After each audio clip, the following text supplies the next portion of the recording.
அமெரிக்க அதிபர் டொனால்ட் ட்ரம்பினுடைய கட்சி அடைந்த படுதோல்வி, தேர்தல் முடிவு வெளிப்படுத்துவது என்ன அப்படிங்கிற பற்றி பார்க்க போகிறோம். ட்ரம்ப் அப்படின்னாலே அமெரிக்கா மட்டும் இல்லாமல் உலக அளவில் ஒரு மிகப்பெரிய தலைவராக பார்க்கப்படுகிறார். ஏன்னா அமெரிக்கா ஒரு மிகப்பெரிய நாடாக இருக்கிறது. அந்த நாட்டின் தலைவர் என்பதால் உலக அளவில் மிக முக்கியமான பெரிய தலைவராக அமெரிக்க அதிபர் ட்ரம்ப் இருக்கார். அப்படிங்கும்போது அவருடைய கட்சி அமெரிக்காவில் படுதோல்வி அடைஞ்சிருக்காங்க. எங்கே தோல்வி அடைஞ்சிருக்காங்க, என்ன விடையும் அப்படிங்கிறத பற்றி தான் நம்ம பார்க்க போகிறோம். அமெரிக்காவினுடைய நியூயார்க் நகரின் மேயர் தேர்தல் அப்படிங்கிறது தான் நடந்தது. அந்த தேர்தலில் தான் தோல்வி அடைஞ்சிருக்காங்க. இந்த மேயர் தேர்தல் இப்போ நடந்து முடிஞ்சிருக்கிறது. அந்த தேர்தலில் எதிர்கட்சியான ஜனநாயக கட்சி சார்பில் போட்டியிட்ட மம்தானி வெற்றி பெற்றிருக்காரு.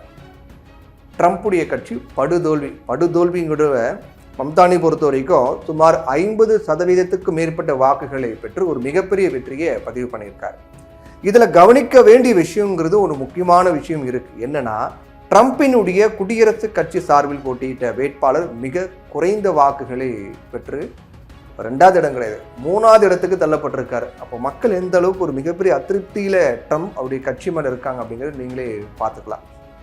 அமெரிக்காவில் மிக முக்கியமான ஒரு நகராக நியூயார்க் இருக்கு. நியூயார்க் அப்படின்னாலே அமெரிக்கான்னு நியூயார்க் அப்படிங்கிறது மிக பிரபலமான ஒரு நகரம்.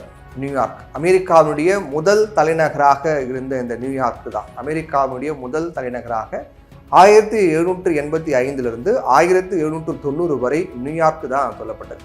அதற்கு பிறகுதான் அமெரிக்காவின் தலைநகராக வாஷிங்டன் மாற்றப்பட்டது. அந்த அளவுக்கு மிக முக்கியமான ஒரு நகரமாக நியூயார்க் இருக்கிறது. அதே நேரம் இப்போ அமெரிக்காவில் மிகப்பெரிய பொருளாதாரத்தை கொண்ட ஒரு நகரமாக என்ன இருக்கு அப்படின்னு பார்த்தீங்கன்னா அது நியூயார்க் தான். அமெரிக்கா அப்படிங்கிற நாட்டில் ஒரு பெரிய பொருளாதாரத்தை கொண்ட ஒரு நகரம்ங்கிறது நியூயார்க்காக தான் இப்போ வரைக்கும் இருக்கு. இந்த அளவுக்கு மிக முக்கியமான நகரமாக இருக்கக்கூடிய நியூயார்க்கில் மேயரை தேர்வு செய்வதற்கான தேர்தல் தான் நடந்தது. இந்த தேர்தல் தான் யாருமே எதிர்பாராத வகையில் மிகப்பெரிய அதிர்ச்சிங்கிறது முடிவாக வெளியானது. அதாவது இந்த தேர்தலை பொறுத்த வரைக்கும் தேர்தல் நடந்து முடிந்து அதுக்கு பிறகு வாக்குகளாக எண்றாங்க. எல்லாருக்கும் என்ன நினைச்சிட்டு இருக்காங்க அப்படின்னா, வழக்கம் போல ஆளுங்கட்சியாக இருக்காரு ட்ரம்ப், அவருடைய கட்சி தான் வெற்றி பெறும், அவர் கட்சி சேர்ந்தவங்க தான் மேயராக வருவாங்க அப்படின்னு சொல்லப்பட்ட போதே கருத்து கணிப்புகள்லாம் மாறுபட்ட தகவலாம் வர தொடங்கியது. கருத்து கணிப்பு பொறுத்த வரைக்கும் ட்ரம்பினுடைய கட்சி வேட்பாளர் தோல்வி அடைவார் அப்படின்னு சொல்லப்பட்ட உடனே ட்ரம்ப் கடுமையான கோபம், அப்பயே ஒரு எச்சரிக்கை விடுத்தாரு. எங்கள் கட்சி இல்லாமல் வேற யாராவது வெற்றி பெற்றாலும் நிதியை கொடுக்க மாட்டேன் அப்படிங்கிற மாதிரிலாம் ஒரு கடுமையான எச்சரிக்கைலாம், ஒரு மிரட்டல்லாம் விடுத்திருந்தார் அப்படின்னு நம்ம சொல்லலாம். அந்த அளவுக்கு மிக முக்கியமான தேர்தல், யார் வெற்றி பெற போகிறார்கள் எதிர்பார்ப்பு அதிகமாக இருந்தது.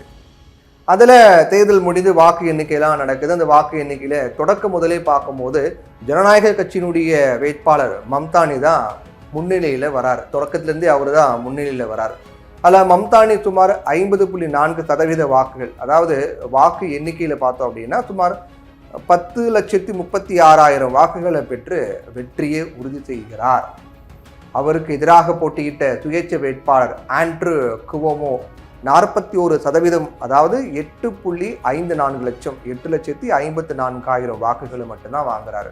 இதில் கவனிக்க வேண்டிய விஷயம் என்னன்னு பார்த்தீங்கன்னா, ட்ரம்பினுடைய கட்சி, அவர் இருக்கக்கூடிய கட்சி குடியரசுக் கட்சி சார்பில் போட்டியிட்ட கர்டிஸ் ஸ்லீவா, அவர் என்ன பண்றாரு, வெறும் 7% தான், ரொம்ப குறைவு, 10 கூட கிடையாது, ஒற்றை இலக்கம் விழுக்காட்டில் தான் வாக்கு. அதாவது வாக்கு எண்ணிக்கைன்னு பார்க்கும்போது 1.4 லட்சம் வாக்குகளை மட்டுமே வாங்குறார்.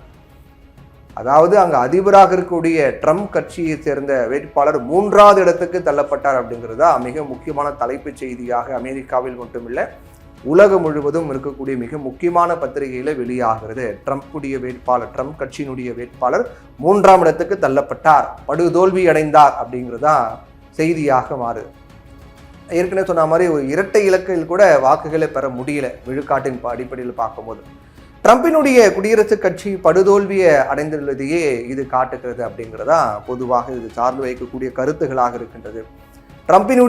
ட்ரம்பின் மீது மக்கள் கடும் அதிருப்தியில இருக்கிறதா தேர்தல் முடிவு அப்படிங்கிறது காட்டுகிறது.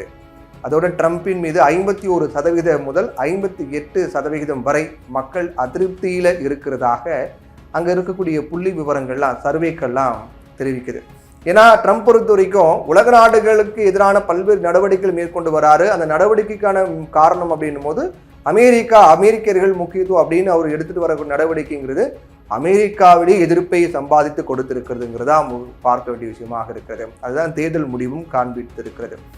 அதே நேரம் இந்த தேர்தலில் மம்தானிக்கும் ஆண்ட்ரூ குவோமோக்கும் இடையே தான் தொடக்க முதலே போட்டியில் சீன்லேயே கிடையாது அமெரிக்க அதிபர் ட்ரம்பினுடைய கட்சி அப்படிங்கிறது தான் மிக முக்கியமான விஷயமாக இருக்கு. குடியரசுக் கட்சி வேட்பாளர் போட்டியிலேயே இல்லை, சீன்லேயே கிடையாது. இதன் காரணமாக தான் ட்ரம்ப் கூட தன்னுடைய கட்சி வேட்பாளரை விட்டுட்டு ஆண்ட்ரூ குவோமோவுக்கு வாக்களிக்குமாறு வெளிப்படையாகவே கேட்டுக்கிட்டார். ஏன்னா அவருக்கு என்ன ஈகோனா, நம்ம எதிர்த்து போட்டியிடக்கூடிய அந்த வேட்பாளர் அந்த கட்சி சார்ந்தவங்க ஜெயிக்கக்கூடாது அப்படிங்கிறது தான் ட்ரம்பினுடைய நோக்கமாக இருந்தது. ஆனால் மக்கள் ட்ரம்புக்கு எதிராக தீர்ப்பை கொடுத்து விட்டார்கள். அதையும் தாண்டி மம்தானி வெற்றி பெற்றிருக்கார் அப்படிங்கிறது தான் பார்க்க வேண்டியதாக இருக்கு. அப்புறம் வெற்றி பெற்ற உடனடியாக நியூயார்க் மக்கள் மத்தியில பேசுறாரு மம்தானி. என்ன சொல்றாருன்னா, அதுலேயும் மிக முக்கியமான விஷயம்னு பார்த்தீங்கன்னா, ஜவஹர்லால் நேருனுடைய வார்த்தைகளை மேற்கோடிட்டு பேசியிருக்காரு மம்தானி. அவர் சொல்லும் போது, உங்க முன் நின்று கொண்டிருக்கும் நான் ஜவஹர்லால் நேருடைய வார்த்தைகளை எண்ணி பார்க்கின்றேன். வரலாறு ஒரு அரிதான தருணத்தில் பழையதில் இருந்து புதியதுக்குள் காலடி எடுத்து வைக்கும் ஒரு சகாப்தம் முடிந்து நீண்ட காலமாக ஒடுக்கப்பட்ட மக்களுடைய கோபம் வெளிப்படும். இந்த வெற்றி நடந்த அன்றைய இரவுங்கிறது நாம் பழையதை விட்டு புதியதில் அடியெடுத்து வைத்துள்ளோம் அப்படின்னு சொல்லியிருக்காரு மம்தானி. மம்தானுடைய வெற்றிக்கு மிக முக்கியமான காரணங்கள் முன்வைக்கலாம். ட்ரம்பின் மீதான எதிர்ப்பு, ட்ரம்பின் மீதான வெறுப்பு, கோபம் அப்படிங்கிறது மிக முக்கியமான காரணமாக இருந்தாலும், அங்கே இருக்கக்கூடிய பணக்காரர்களுக்கு அதிக வரியை விதிக்கப் போவதாக சொன்னார். அப்போ சாமானியர்கள் எல்லாமே மம்தானிக்கு ஆதரவாக மாறுறாங்க. அதே போல் உழைக்கும் வர்க்கத்தினர் பலன் பெறக்கூடிய வகையில் இலவச பேருந்துகள், வீடுகளுக்கு வாடகையை உயர்த்த முடியாதவாறு கட்டுப்பாடு அப்படின்னு நிறைய வாக்குறுதிகளை கொடுத்தார். எல்லா வாக்குறுதிகளுமே சாமானியர்களுக்கு மிகப்பெரிய பலன் கொடுக்கக்கூடிய வகையிலான வாக்குறுதிகளாக இருந்தது. இதுதான் அவருடைய மிகப்பெரிய வெற்றிக்கு இரண்டாவது மிக முக்கியமான காரணமாக பார்க்கப்பட்டது. மம்தானியை ட்ரம்ப் தொடக்க முதலே எதிர்த்து வராரு. ஒரு கட்டத்தில் மம்தானி வென்றால் குறைந்தபட்ச நிதியை தவிர்க்க கூடுதல் நிதி எதையும் நியூயார்க்கு ஒதுக்க மாட்டேன் அப்படின்னு ஏற்கனவே ட்ரம்ப் சொல்லியிருந்தார் இல்லையா? அதுவும் இங்கே குறிப்பிட வேண்டிய விஷயமாக இருக்கின்றது.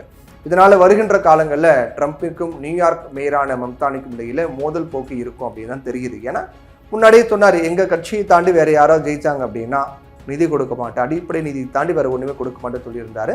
அதனால் இனி வரக்கூடிய அடுத்தடுத்த காலங்களில் பார்க்கும்போது ஒரு மோதல் போக்கு தான் நியூயார்க்கினுடைய மேயருக்கும் ட்ரம்ப்புக்கும் இடையே ஒரு முரண்பாடு தான் இருக்கும் அப்படிங்கிறத பார்க்கப்பட வேண்டியதாக இருக்குது. ரெண்டு முக்கியமான காரணங்கள் ட்ரம்ப் படுதோல்வி அடைய, ட்ரம்பினுடைய கட்சி படுதோல்வி அடைய ரெண்டு முக்கியமான காரணங்கள் என்ன அப்படின்னா, ஒன்று அமெரிக்க அதிபர் ட்ரம்பின் மீதான கடும் அதிருப்தியில் அமெரிக்க மக்கள் இருக்காங்க அப்படிங்கிறத மிக முக்கியமான காரணம் ஒன்று. ரெண்டாவது, மம்தானி கொடுத்த வாக்குறுதிகள் அனைத்தும் அவர் சாமானியர்கள், ஏழைகள், அதாவது அங்கே இருக்கக்கூடிய சாமானிய மக்களுக்கான ஒரு தலைவர் அப்படிங்கிறத தன்னை முன்னிலைப்படுத்திக் கொண்டார். அது அங்கே நல்லா ஒர்க் அவுட் ஆயிருக்கு அப்படிங்கிறத ரெண்டு மிக முக்கியமான காரணமாக ட்ரம்ப் கட்சியினுடைய தோல்விக்கு காரணமாக பார்க்கப்படுகிறது.